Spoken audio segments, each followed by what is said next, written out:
کہ آج عرصوں کے بعد اللہ نے اہل ایمان کو فتح عطا فرمائی اور سب کے کلیجے ٹھنڈے کیے۔ مجھے پتہ نہیں کہ یہ اس آپریشن کا نام کس نے رکھا ہے، بنیان مرصوص، سبحان اللہ، میں ان کو سلام کرتا ہوں جنہوں نے یہ نام رکھا ہے۔ اور آج اللہ تعالیٰ کا فضل ہے، اللہ نے ہمیں عزت دی۔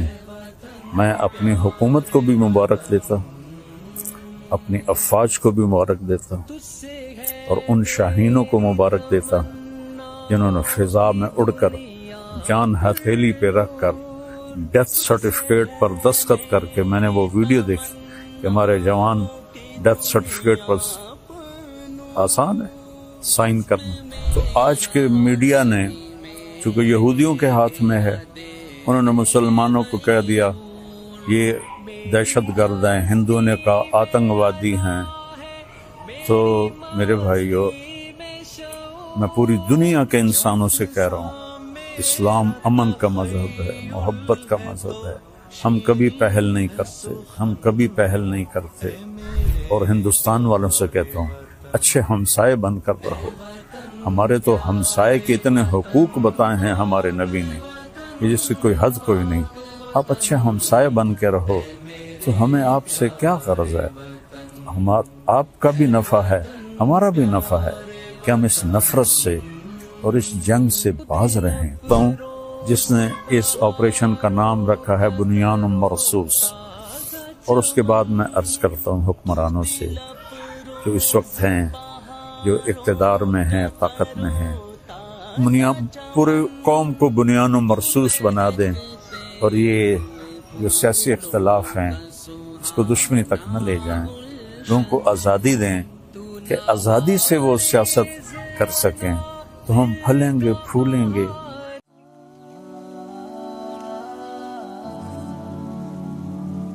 السلام علیکم ورحمۃ اللہ وبرکاتہ۔ بسم اللہ الرحمن الرحیم، والصلاة والسلام علی رسولہ الکریم وعلی آلہ واصحابہ اجمعین، اما بعد، فاعوذ باللہ من الشیطان الرجیم، بسم اللہ الرحمن الرحیم، ان ینصرکم اللہ فلا غالب لکم، وقال النبی صلی اللہ تعالی علیہ وسلم، یا ایھا الناس لا تتمنوا لقاء العدو فاذا لقیتم فاثبتوا۔ میرے محترم پاکستانی بہن بھائیوں اور پوری دنیا کے اہل اسلام جو مدتوں سے آگ و خون میں جل رہے تھے، اللہ نے ایک معجزہ دکھایا اور اپنے سے 10 گنا بڑے دشمن کو اللہ تعالیٰ نے خاک میں ملا دیا اور ان کے غرور کو زمین میں دفن کر دیا، اور اللہ تعالیٰ نے اپنے بندے کی مدد فرمائی۔ اسلام ہمیں کبھی بھی پہل کا نہیں کہتا، ہم ملک کے لیے نہیں لڑتے، ہم اسلام کو پھیلانے کے لیے نکلتے ہیں، یا ہمارے اوپر کوئی حملہ کرے ہم اس کا دفاع کرتے ہیں۔ اسلام امن کا مذہب ہے، بھائی چارے کا مذہب ہے۔ میں صرف مولانا نہیں ہوں، اس سے زیادہ میں نے ہسٹری کو پڑھا ہے، لہذا میرے سامنے ایسے شیشے کی طرح ہسٹری ہے کہ ہندو آپس میں کتنا لڑے مہاراجے، اور کیسے انہوں نے ایک دوسرے کو گاجر مولی کی طرح کاٹا، اور مراٹھوں نے ہندو مسلم کی تفریق کے بغیر کس طرح خون کی ندیاں بہائیں، اشوک نے کس طرح لاشوں کے انبار لگا دیے تھے۔ اور میں اپنے نبی پہ قربان جاؤں، جب انہوں نے مکہ فتح کیا، 18 برس کی دشمنی تھی کہ ہم نے محمد بن عبداللہ کو قتل کرنا ہے۔ یہ وہ لوگ نہیں تھے جو صرف سیاسی اختلاف تھا یا چھوٹی موٹی کوئی دشمنی تھی، اس درجے کی دشمنی تھی کہ اس کو قتل کرنا ہے۔ جب میرے نبی فاتحانہ مکہ میں داخل ہوئے تو آپ ایسے نہیں بیٹھے تھے اونٹنی پر، آپ اس طرح سر جھکا کے بیٹھے تھے. آپ کے پیچھے حضرت اسامہ بن زید بیٹھے تھے، آپ کی لیفٹ سائڈ پر حضرت ابو بکر رضی اللہ تعالی عنہ کی اونٹنی تھی، اور آپ کے لیفٹ پر حضرت اسید بن حضیر رضی اللہ تعالیٰ عنہ تھے، اور حضرت عمر رضی اللہ عنہ صفوں کو سیدھا کرتے ہوئے چل رہے تھے. اور میرے لوگ جب داخل ہوتے ہیں تو فاتحانہ تو ایسے داخل ہوتے ہیں اور کہتے ہیں گاجر مولی کی طرح کاٹ دو، نہ بچہ چھوڑو نہ بڑا چھوڑو. میرے نبی ایسے داخل ہوئے تھے. کجاوا جو ہوتا ہے نا، اس کے اوپر آپ کی ٹھوڑی لگی ہوئی تھی، اور آپ کہہ رہے تھے لا الہ الا اللہ وحدہ، وہی ہے ایک اکیلا اللہ جس کا کوئی شریک نہیں. نصر عبدہ، اس نے اپنے بندے کی مدد کی. انجز وعدہ، اس نے اپنے وعدے کو پورا کیا. وہزم الاحزاب وحدہ، اور اس نے لشکروں کو شکست دی. اب سارا مکہ حرم شریف میں جمع ہے، اور آپ بیت اللہ کے دروازے پر اس طرح دونوں چوکھٹوں کو پکڑ کر کھڑے ہوئے ہیں اور فرما رہے ہیں اب میں کیا کروں گا تمہارے ساتھ. خود قرآن کہتا ہے ان الملوک اذا دخلوا قریۃ افسدوها وجعلوا اعزۃ اہلها اذلۃ وکذلک یفعلون. بادشاہ جب ملک فتح کرتے ہیں عزت داروں کو ذلیل کر دیتے ہیں اور تباہ و برباد کر دیتے ہیں، لاشوں کے ڈھیر لگا دیتے ہیں. تو آج سارا مکہ انتظار کر رہا تھا کہ اب محمد کی تلوار چلے گی صلی اللہ علیہ وسلم. آپ نے فرمایا میں کیا کرنے والا ہوں تمہارے ساتھ. تو سہیل بن عمرو ابھی مسلمان نہیں ہوئے، قریشی سردار ہیں، کہتے ہیں آپ بڑے سخی ہیں، سخی کے بیٹے ہیں، سخاوت کی امید ہے.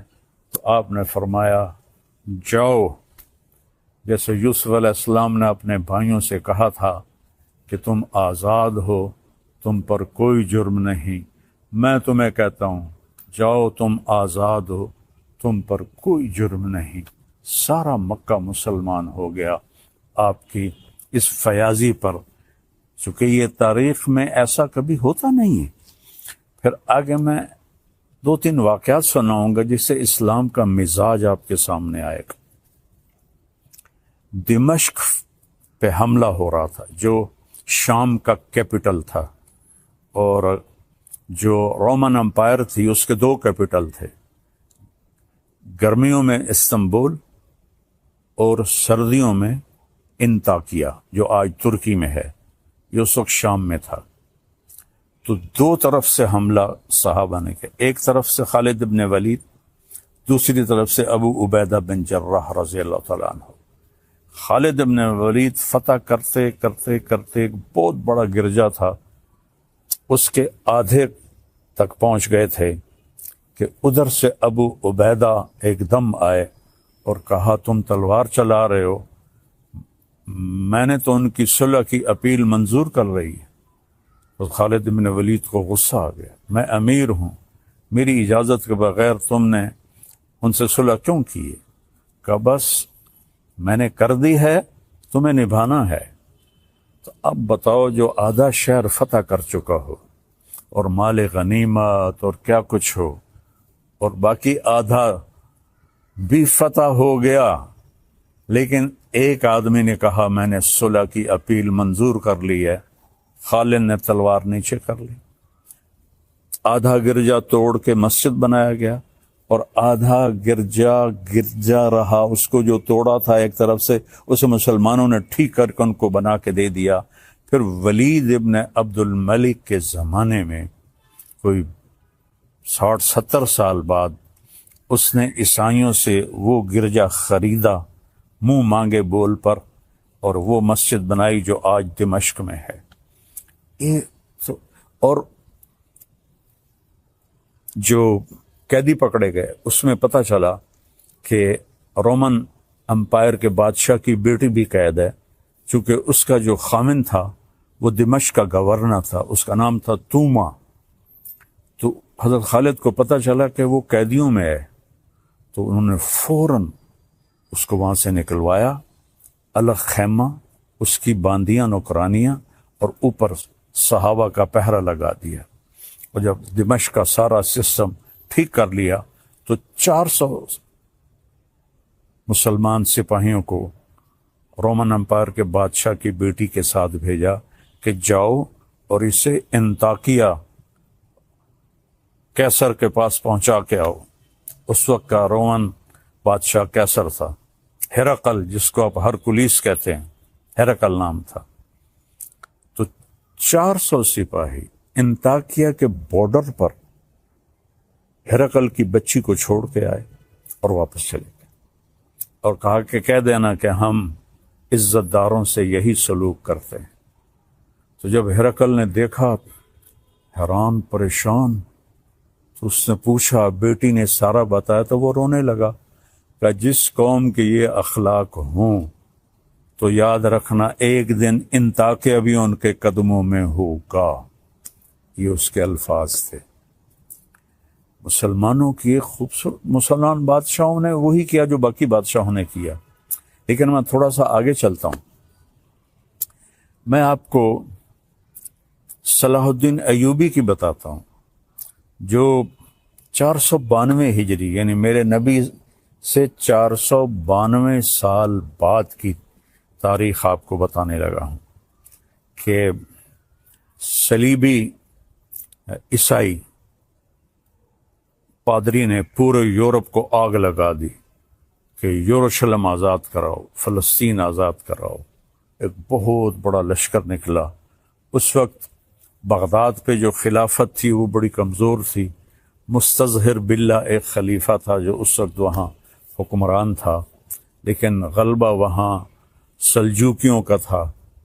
تو اس نے آسانی سے بیت المقدس یروشلم کو فتح کیا۔ اس کا نام تھا گاڈ ہمفرے، اور اس خبیث نے کہا جب تک مسلمانوں کا خون میرے گھوڑے کے سینے تک نہیں آ جاتا قتل عام جاری رکھا جائے۔ تو اس وقت یہودی بھی آباد تھے اور مسلمان بھی آباد تھے اور عیسائی بھی آباد تھے۔ عیسائیوں کو چھوڑ دیا اور یہودیوں اور مسلمانوں کو اتنا قتل کیا کہ گلیوں میں ان کا خون بہنے لگا۔ آخر پادریوں نے وہ خون بالٹی میں بھر کے اس کے گھوڑے کے سینے پر مارا کہ چل تیری قسم پوری ہو گئی کہ مسلمانوں کا خون تیرے گھوڑے کے سینے سے لگ گیا۔ تب اس نے تلوار نیچی کی۔ 1099 اور 1187 میں یعنی 88 سال کے بعد جب صلاح الدین ایوبی رحمۃ اللہ علیہ نے فلسطین کو فتح کیا تو سارے مسلمان غصے سے بھرے ہوئے تھے، فوجی، کہ ہم بھی ان کو ایسے ہی قتل کریں گے جیسے انہوں نے ہمارے مسلمانوں کو قتل کیا تھا۔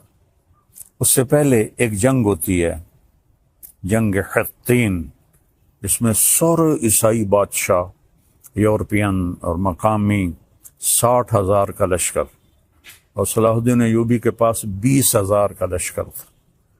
تو اس نے صلاح الدین نے ان کو گاجر مولی کی طرح کاٹ دیا۔ بادشاہ سارے گرفتار ہو گئے۔ اس نے سب بادشاہوں کو عزت دی، صرف ایک کو قتل کیا، ریجنالڈ، جس نے 2 دفعہ حاجیوں پہ حملہ کیا تھا۔ یہ کرک اردن کے شہر کا حکمران تھا اور حج کا راستہ کرک سے جاتا تھا، تو اس نے 2 دفعہ حاجیوں کو قتل کیا اور کہا بلاؤ اپنے محمد کو۔ تو صلاح الدین نے اسے پیشکش کی ایمان، مسلمان ہو جاؤ۔ انہوں نے کہا میں نہیں ہوتا۔ انہوں نے کہا ہم یہ بادشاہوں کے ساتھ، اس نے کہا میں نے 2 دفعہ قسم کھائی تھی تیرے قتل کرنے کی جب تو نے حاجیوں پہ حملہ کیا تھا، تو آج محمد نہیں آ رہا، آج محمد کا ادنا غلام آ رہا ہے۔ اس نے ایسے وار کیا اور اس کی گردن پیچھے لٹک گئی۔ باقی سارے بادشاہ کانپنے لگے۔ اس نے کہا ڈرو نہیں، ہمارا مذہب ہمیں یہ نہیں سکھاتا، ہم بادشاہوں کو، عزت داروں کو ہم عزت دیتے ہیں، لیکن یہ بہت حد سے آگے بڑھ گیا تھا، اس لیے میں نے اس کو قتل کیا ہے۔ پھر آ کر انہوں نے یروشلم کو گھیر لیا، اور وہاں تو فوجی کوئی نہیں تھی، چند سپاہی تھے۔ تو آ گئے جی ہم نے صلح کرنی۔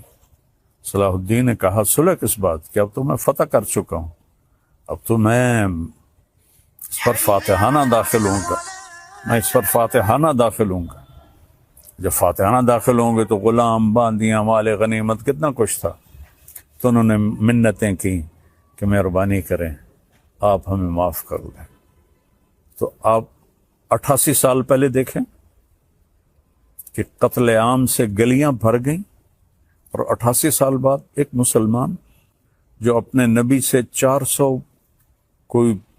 500 سال بعد آیا ہے، اس نے کہا اچھا ٹھیک ہے، میرے لیے میری طرف سے سب کو اجازت ہے، جو جانا چاہتے ہیں اور جتنا سامان لے جانا چاہتے ہیں وہ بھی لے جائیں، اور فدیہ، تھوڑا سا فدیہ رکھا۔ تو جو مالدار تھے وہ اس کا ہر جانا اور وہ جرمانہ دیتے ہوئے نکلتے گئے، پیچھے غریب عیسائی رہ گئے، ان کا ہر جانا صلاح الدین نے اپنی جیب سے دیا،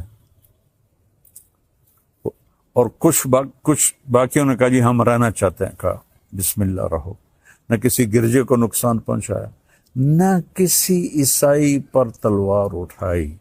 یہ میرا اسلام ہے، یہ میرے نبی کا بتایا ہوا دین ہے جو ایک اللہ کی دعوت دیتا ہے۔ تاریخ تو بہت لمبی ہے، میں نے 3 واقعے بتا دیے، ایک اپنے نبی کا، ایک صحابہ کا، اور ایک 500 سال کے بعد ایک بادشاہ کا۔ اور اس کے بعد میں سارے اہل پاکستان کو مبارک دیتا ہوں، سارے بہن بھائیوں کو مبارک دیتا ہوں، وہ مسلم ہیں، عیسائی ہیں، ہندو ہیں، سکھ ہیں، جو بھی ہیں، سب کو مبارکباد دیتا ہوں کہ آج عرصوں کے بعد اللہ نے اہل ایمان کو فتح عطا فرمائی اور سب کے کلیجے ٹھنڈے کیے۔ یہ ہمیں دہشت گرد کہتے ہیں، دہشت گرد تو کم بخت یہ ہیں۔ آپ کو پتہ ہے جب دوسری جنگ عظیم ہوئی ہے تو کون تھا شروع کرنے والا؟ ہٹلر 1940 میں۔ 1945 میں کم بخت نے خودکشی کی۔ کتنے لوگ مرے؟ 8 کروڑ۔ 8 کروڑ لوگ مرے دوسری جنگ عظیم میں۔ پہلی جنگ عظیم 1914 میں شروع ہوئی، 2 کروڑ لوگ مرے، اس وقت آبادی تھوڑی تھی۔ تو سب سے بڑے دہشت گرد تو یہ ہیں۔ 8 کروڑ عیسائی آپس میں ٹکرائے، اتنا قتل عام تو کسی مسلمان نے نہیں کیا۔ مسلمانوں میں بھی ظالم آئے، میں ان کی کبھی وکالت نہیں کروں گا۔ تیمور لنگ بدبخت بہت ظالم تھا، اس نے 33 ملک فتح کیے۔ تو آج کے میڈیا نے، چونکہ یہودیوں کے ہاتھ میں ہے، انہوں نے مسلمانوں کو کہہ دیا یہ دہشت گرد ہیں، ہندوؤں نے کہا آتنکوادی ہیں۔ تو میرے بھائیو، میں پوری دنیا کے انسانوں سے کہہ رہا ہوں، اسلام امن کا مذہب ہے، محبت کا مذہب ہے۔ ہم کبھی پہل نہیں کرتے۔ ہٹلر مسلمان نہیں تھا، عیسائی تھا، اور اس نے 8 کروڑ، اور مسولینی اٹلی والا 8 کروڑ انسانوں کے قتل کا وہ ذریعہ بنے۔ اور لینن اور سٹالن، انہوں نے سوشلزم کو زبردستی نافذ کرنے کے لیے 2 کروڑ انسانوں کا قتل کیا۔ ابھی تاریخ موجود ہے، پڑھ لیں آپ لوگ۔ 1924 کے 27 میں لینن کا انتقال ہوا تھا، 1953 میں سٹالن کا انتقال ہوا تھا۔ خون کی ندیاں بہا دی، الزام ہمارے اوپر۔ اور آج اللہ تعالیٰ کا فضل ہے، اللہ نے ہمیں عزت دی۔ میں اپنی حکومت کو بھی مبارک دیتا ہوں، اپنی افواج کو بھی مبارک دیتا ہوں، اور ان شاہینوں کو مبارک دیتا ہوں جنہوں نے فضا میں اڑ کر، جان ہتھیلی پہ رکھ کر، ڈیتھ سرٹیفکیٹ پر دستخط کر کے، میں نے وہ ویڈیو دیکھی کہ ہمارے جوان ڈیتھ سرٹیفکیٹ پر، آسان ہے سائن کرنا، اور ہمارا ایک جہاز تھا، ان کے 10 جہاز تھے، ان کا ہر نشانہ خطا گیا، ہمارے سارے نشانے صحیح لگے۔ یہ ہے نصر من اللہ و فتح قریب۔ تو میری افواج پاکستان، ان کے سربراہان، ان کے سپاہی سے لے کر اور رینجر سے لے کر تمام کو، یہ میرے ہاتھ اٹھے ہوئے ہیں، اللہ آپ کو سلامت رکھے اور اللہ اس ملک کو سلامت رکھے اور اس میں امن قائم ہو، اس میں مذہبی اختلاف ختم ہو، یہ علماء سے کہہ رہا ہوں۔ سیاسی اختلاف ختم ہو، یہ سیاسی جماعتوں سے اختلاف تو رہے گا، دشمنی نہ ہو، دشمنی نہ ہو، ایک ہو کے رہیں۔ اور ہندوستان والوں سے کہتا ہوں اچھے ہمسائے بن کر رہو۔ ہمارے تو ہمسائے کے اتنے حقوق بتائے ہیں ہمارے نبی نے کہ جس کی کوئی حد کوئی نہیں۔ آپ اچھے ہمسائے بن کے رہو تو ہمیں آپ سے کیا غرض ہے؟ آپ کا بھی نفع ہے، ہمارا بھی نفع ہے کہ ہم اس نفرت سے اور اس جنگ سے باز رہیں۔ اللہ کی قسم، مسلمان کسی سے نفرت نہیں کرتا، سب سے اس کے دل، سب کے لیے اس کے دل میں ہمدردی ہوتی ہے۔ یہ نفرت سے توبہ کریں۔ کوئی مذہب، آپ اپنی کتابیں پڑھیں، کہیں آپ کو کوئی نفرت کا بول نظر آئے، آپ اپنی وید پڑھیں، کہیں آپ کو نفرت کا بول نظر آئے، بائبل پڑھیں، کہیں آپ کو نفرت کا بول نظر آئے، تو میری سب سے گزارش ہے کہ امن سے رہیں، صلح سے رہیں۔ حکمرانوں سے اپیل ہے کہ یہ جو ایک سیاسی انتشار ہے اس کو اللہ کے واسطے ختم فرما دیں تاکہ ہم ایسے ہو کے رہیں۔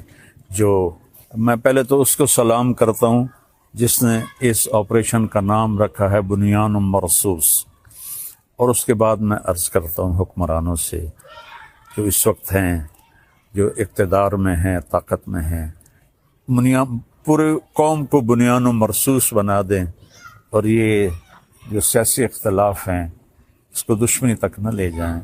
لوگوں کو آزادی دیں کہ آزادی سے وہ سیاست کر سکیں، تو ہم پھلیں گے، پھولیں گے، اور آخر تو ایک دن چلے جانا ہے۔ اللہ راضی ہوگا تو اللہ ہمیں موجیں کرا دے گا۔ اگر کوئی ظالم بن کے مر گیا تو پھر چاہے وہ مسلمان ہے اور چاہے وہ تہجد گزار ہے۔ حجاج بن یوسف روزانہ 10 سپارے تہجد میں پڑھتا تھا، 10 سپارے، اور وہ ایسا خبیث تھا کہ اس نے 1.25 لاکھ مسلمان اپنے سامنے کھڑے ہو کے قتل کروائے تھے۔ اور عمر بن عبدالعزیز نے اس کو دیکھا کہ وہ جہنم کی آگ میں، اور عبد الملک بن مروان جس نے اس کو بنایا تھا گورنر عراق کا، دونوں کی آنتیں باہر نکلی ہوئی ہیں اور گدھے کی طرح اس کے گرد وہ چکر لگا رہے ہیں۔ اللہ ظلم معاف نہیں کرتا ہے۔ اس لیے بادشاہوں سے کہتا ہوں اور اپنی افواج سے کہتا ہوں، اپنی عوام سے کہتا ہوں، علماء سے کہتا ہوں، اگر آپ ممبر پر بیٹھ کر میرے نبی کے دین کو ٹکڑے کر رہے ہیں تو آپ بھی بہت بڑے ظالم ہیں، ظالم ہیں، ظالم ہیں۔ دیوبندیت کو مٹا دو، بریلویت کو مٹا دو، شیعت کو مٹا دو، سلفیت کو مٹا دو۔ میں مسلم، ہاں میں اہل سنت والجماعت ہوں، میں امام ابو حنیفہ کے فتووں پہ عمل کرتا ہوں، لیکن میں باقی سب کے لیے ایسے جھولی پھیلا کے دعا کرتا ہوں۔ تو یہ میرا آخری پیغام ہے کہ ہم اور نہیں تو سارے ایک دفعہ قومی ترانہ پڑھ لیں اور اسے یاد کر لیں اور اس کا مطلب دیکھ لیں۔ میں 100 کے قریب ملکوں میں گیا ہوں، کسی ملک کا قومی ترانہ اتنا خوبصورت نہیں، اس کا مضمون، اس کی لے، اس کی دھن، سبحان اللہ۔ اللہ حفیظ جلندری کے درجے بلند کرے۔ السلام علیکم ورحمۃ اللہ وبرکاتہ۔